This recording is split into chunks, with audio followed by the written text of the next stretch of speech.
nga, weak leader, miski sarili niya di niya kayang ipagtanggol. Sinungaling 2 dila sa kabulol. Tapos magtatanong ka pa ng why?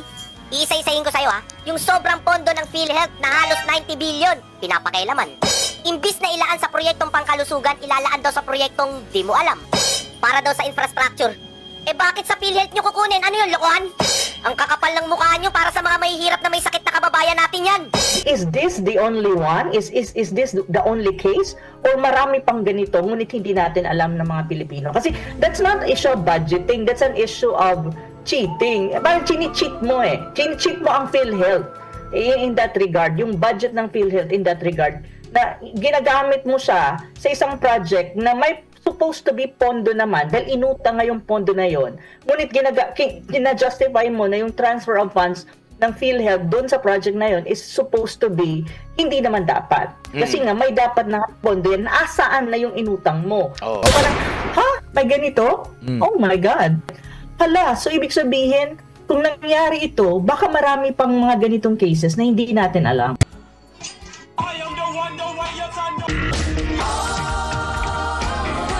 Puwersa ng Pilipinong Pandagat, Ato Nibay.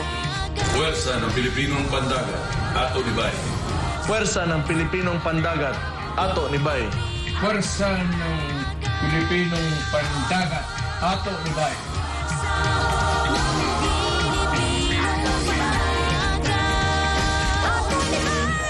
PPP Party List. Tatak Duterte. Ato Nibay. Ato Nibay!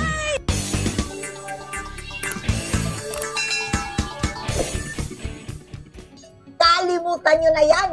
Natutulungan nila ang Pilipinas pagdating dito sa West Philippine Sea dahil mayroon na tayong bagong tagapagligtas. Uy. Yawa.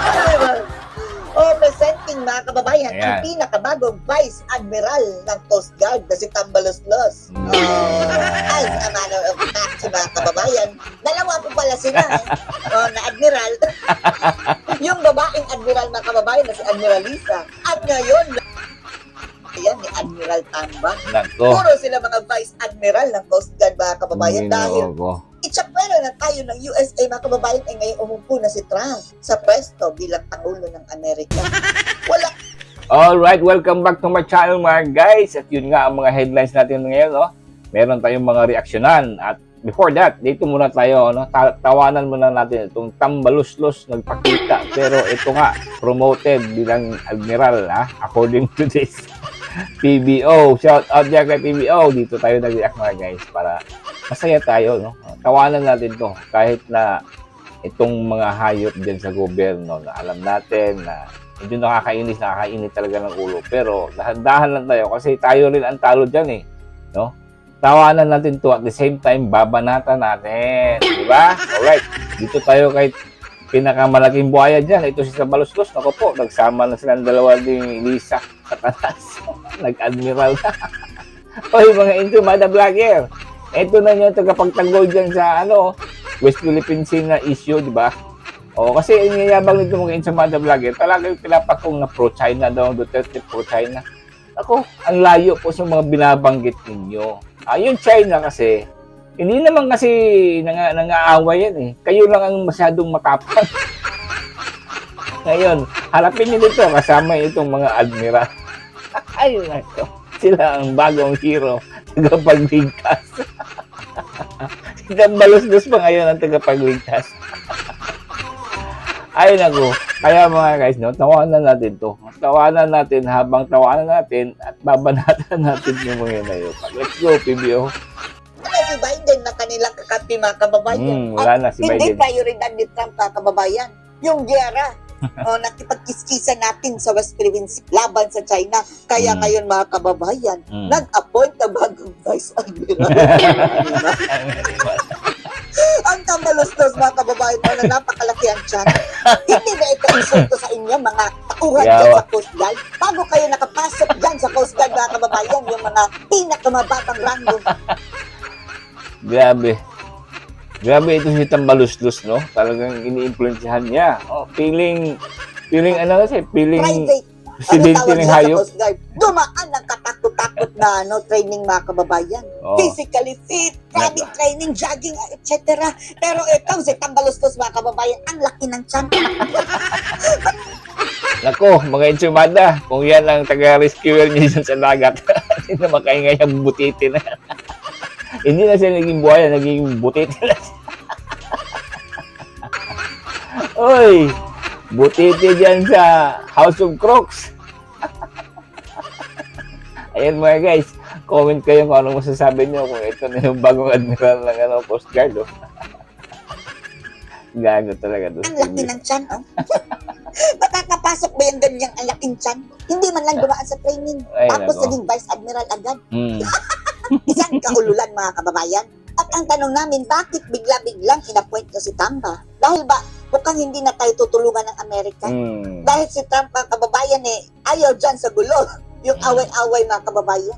Katulad nung ginagawa ni ng Agba at kay Biden. Eto, Di ba? Yung nakita ko kasi mostly kay Trump, talagang pinuputol niya halos lahat ng mga aid, lalo na dyan sa ibang bansa, no? Talagang nag-concentrate si Trump sa Amerika lang talaga. Ang dami niya pinutol. So, most probably, kasama rin po ito, mga guys, hindi na talaga papatulan ni Trump itong issue ng West Philippine Sea. Itong maiiwan dyan ngayon, kayo mga insumada, oy, ipagtanggol nyo na! Sige na, kuha na kayo ng baroto. Mag-hire na kayo ng baroto doon sa PPP ni Duterte. Yun, paglaban natin yun mga guys. No? Iboto natin yan, PPP ni Tatay Digong. Ato ni Bay Party List. Huwag nyo kalimutan yan. Ato ni Bay Party List kay Tatay Digong po yan. Alright, insumada, kailangan nyo ng mga bangka. Okay. Kayo na lang. Kayo ni Admiral ang mga pakipaglaban dyan sa China. Ang yabang nito kasi mga hayop ng mga insimada vlogger. Tsaka nga pala, usapang vlogger. Oy, itong si Barbers, ang yabang talaga ng Barbers. Kaya lang ito, lumambot na. Naku po! Naramdaman na ni Barbers ang reality pag wala na kayo dyan sa Kongreso, di ba? Kasi sa Kongreso may mga kaya. Ayun dito, pag magkatapos ng termino mo, haharapin mo talaga itong asunto na patong-patong na kaso po ng vlogger dyan. Naku po, good luck sa iyo dyan, Barbers. Mamaya, pag-usapan natin yan. Dito muna tayo kay Pibil. Tawa muna tayo. Let's go. ba? Ang ipapasugod natin, si Tambalustos mga kababayan, panoorin niyo po ha. Pero may napansin ba kayo? Walang mention about West Philippine Sea, about South China Sea, about Taiwan. Si Trump mga kababayan walang mention. Pero don't worry. Mayroon ng bagong tagapagligtas sa Pilipinas, dalawang admiral na. Ay, naku, ano Don't worry. Wala sa radar ng pag-iisip ng US President itong posibleng pagkakagulo dahil nasa South China Sea at saka sa Taiwan. Paano na yan, mga ngagba? O diba, nagtapang-tapangan mga kababayan dahil nasa likod ang Amerika? Ngayon, ayaw ni Trump ng ganyan eh. Ayaw niya ng gyera mga kababayan, negosyante yan si Trump. Napa-stop na niya ang gyera sa Israel mga kababayan at Gaza.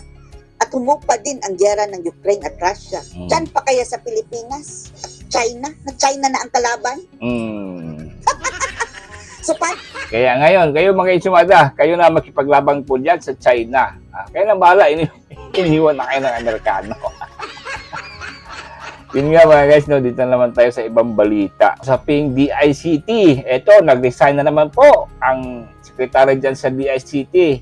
Alam nyo kasi itong DICT, naalala nyo dito doon sa Quadcom, ito palagi inuusig nila. Kasi wala na silang magawa na balat sibuyas sila talaga dito sa mga vlogger. Itong DICT, ang talagang pinipiga nila. Pangatlong sekretary dyan na nag-resign. Iniwan na. Oy, Quadcom, bye-bye. Kayo na bahala dyan. Ito kasi mga congressman kayo kasi barbers, no? Klarong-klaro lang po yung mga hakbang ninyo dahil na po sa galit ninyo. Pwede ba yun gagawa kayo ng batas dahil nagalit kayo, binatikos kayo?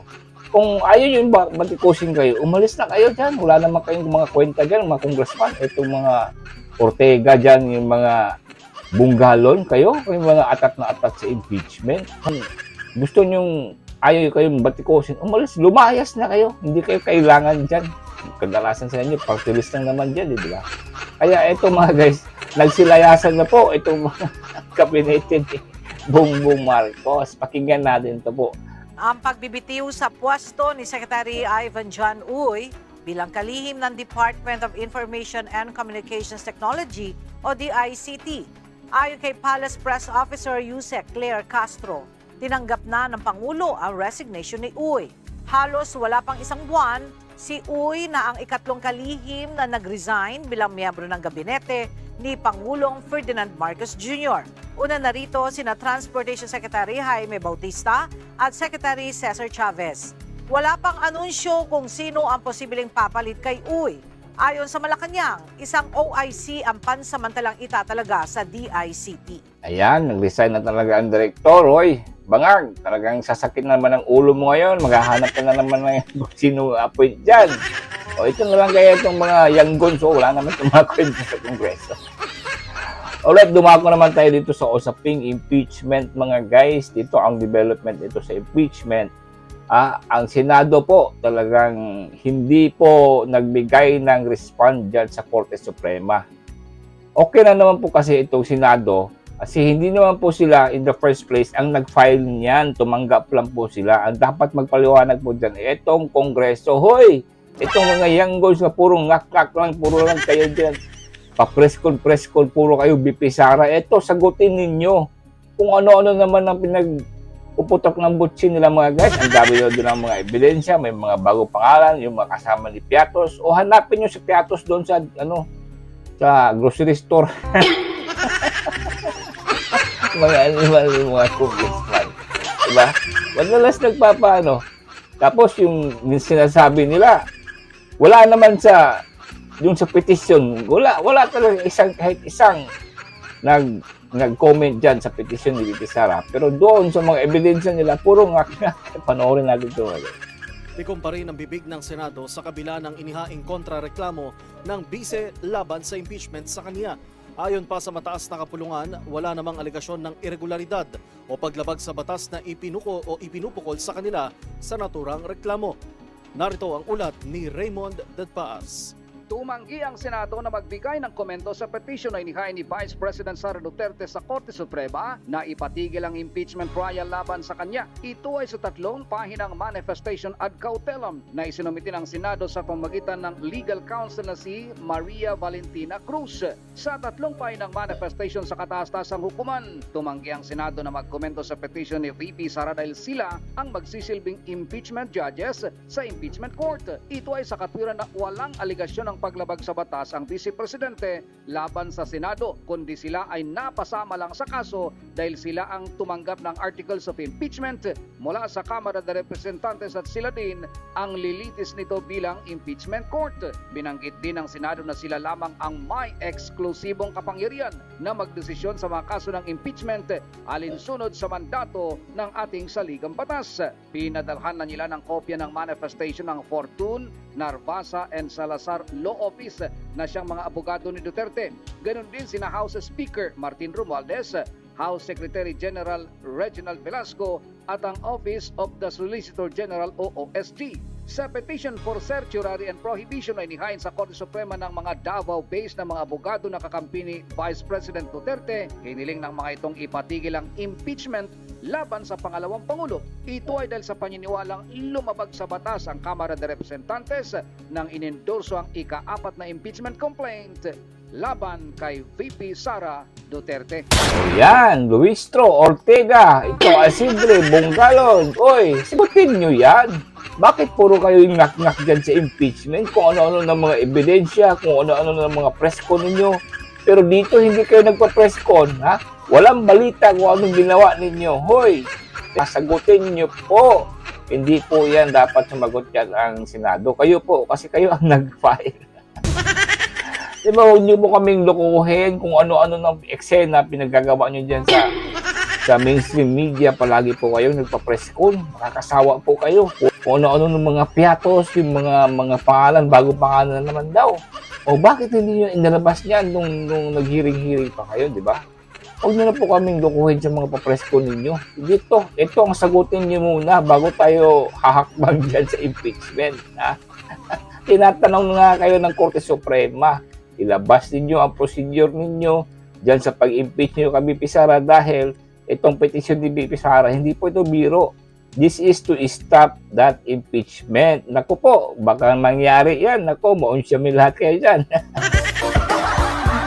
Diba mga guys? Alright, hanggang dito lang tayo po mga guys. Yun po ang latest na mga balita natin. Yan, shout out dyan kay Barbers. Good luck sa kaso mo. Talagang patong-patong ang harapin mo dyan.